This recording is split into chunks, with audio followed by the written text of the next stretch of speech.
اپنی دانش کو ان تک پہنچاتے تھے۔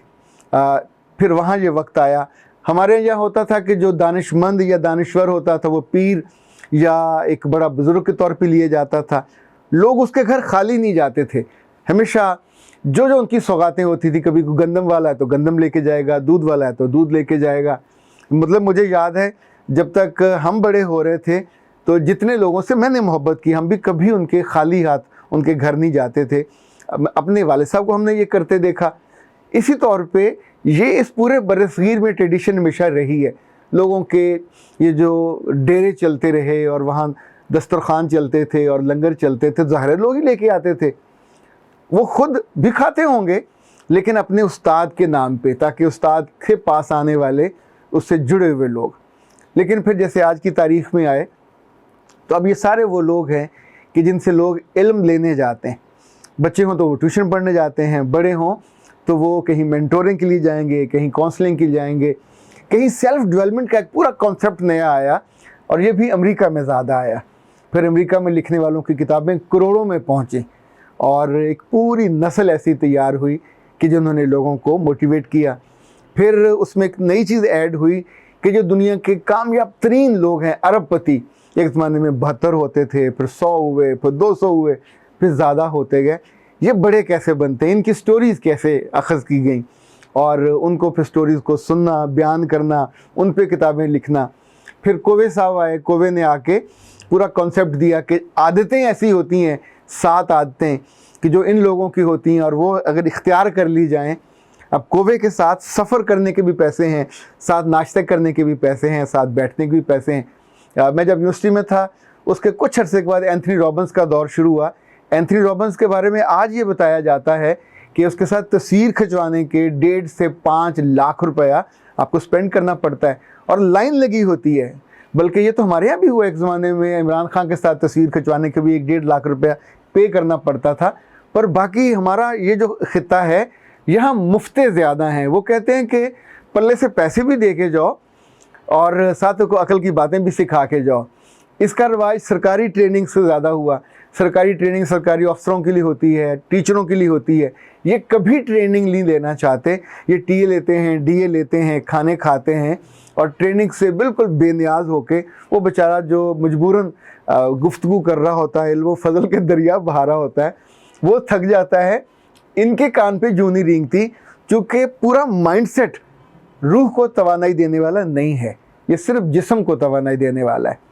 جو روح کو توانائی والے ہیں وہ چاہے لنڈن ہوں چاہے یورپ ہوں۔ ابھی سوچئے کہ لنڈن والے ایک زمانے میں اپنی زبان کے اعتبار سے بڑے اعلیٰ درجے کے مانے جاتے تھے، ابھی یہ بھی اینتھنی رابنس کو وہاں سے بلوائیں گے، کووے کو بلوائیں گے، اور ایک ایک دن کے 2-2 3-3 کروڑ روپیہ ان کو پے کیا جاتا ہے۔ یہ پیسے ڈاکوں سے نہیں حاصل ہوتے، نہ یہ بڑے بڑے ادارے دیتے ہیں، لوگ پے کرتے ہیں۔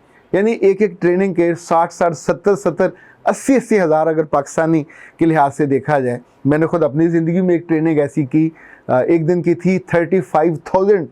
اس ٹریننگ میں 15-20 لوگ تھے جو بڑے بڑے کارپوریٹ کے اداروں کے تھے، اور پی سی میں وہ ہوئی۔ انفیکٹ ورتھ آپ خود طے کرتے ہیں، اپنی بھی اور ٹرینر کی بھی اور اس علم کی اور فہم کی بھی۔ دنیا میں جتنے بڑے بڑے لوگ ہیں، اداروں کے سربراہ ہوں، ملکوں کے سربراہ ہوں، سب کے ٹرینر یا سب کے کنسلٹنٹ ان کے ساتھ ہوتے ہیں۔ وہ ظاہر ہے ہائیلی پیڈ ہوتے ہیں۔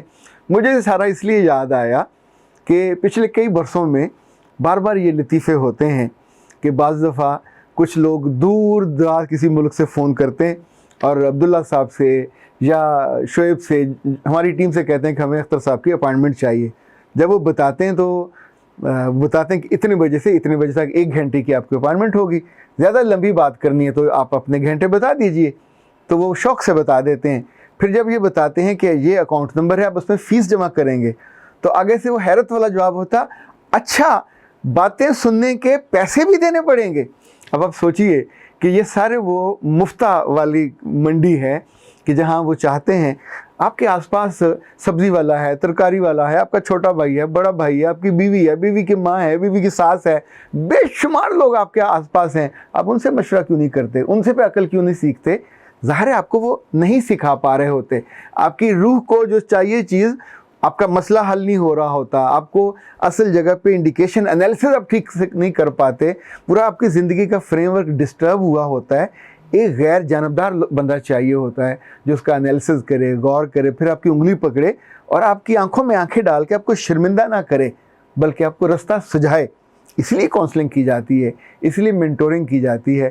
تو جب کبھی کبھی میں اس طرح کا کوئی میسج سنتا ہوں کہ اچھا پیسے بھی دینے پڑیں گے، تو ہاں اے بھلے اور معصوم لوگوں، عقل جب بھی سیکھی جائے گی یہ قیمتی ہوتی ہے، دانش جب بھی سیکھی جائے گی اس کی قیمت ہوتی ہے۔ عقل کسی اپنے ہم عصر سے لے لیں گے، کسی اور جگہ سے لے لیں گے، یا کسی کتاب سے لیں گے، یا زندہ شخص سے لیں گے، اگر آپ قیمت ادا کرنے کے لیے تیار نہیں ہو تو یاد رکھیے گا دانش اور عقل کے متبادل یا برعکس جو چیز ہے وہ کم عقلی ہے اور وہ فری ہوتی ہے، بے دانشی بالکل فری ہوتی ہے، وہ تو آپ کے پاس آلریڈی موجود ہوتی ہے۔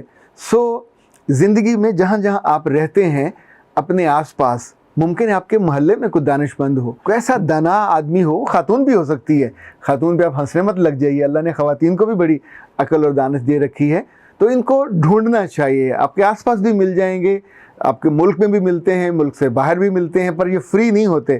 اگر پیسے دینا نہیں چاہتے تو پھر ان پہ اپنی محبت انویسٹ کیا کریں، جب ان سے ملیں، ان کے پاس جائیں تو پھر خالی ہاتھ نہ جایا کریں، وہاں جا کے چائے بھی پینی ہے، وہاں جا کے کھانا بھی کھانا ہے، عقل کی باتیں بھی لے کے آنی ہے۔ ویسے بائی دا وے یہ عقل سیکھنے کا کون سا گر ہے؟ جس نے سیکھنا ہوتا ہے ہمیشہ انویسٹ کرتا ہے، اور سب سے زیادہ انویسٹمنٹ اپنی آمادگی، اپنی محبت اور اپنے آپ کو اس بات پہ قائل کرنا ہوتا ہے کہ میں جہاں پہ ہوں یہاں سے مجھے آگے جانا ہے، سیکھنے میں، خوبیوں میں، صلاحیتوں میں، رویے میں، علم میں، فہم میں، دانائی میں، تبھی تو پھر آپ زیادہ خوبصورت ہوتے ہیں۔ اختر عباس کو اجازت دیجیے، السلام علیکم۔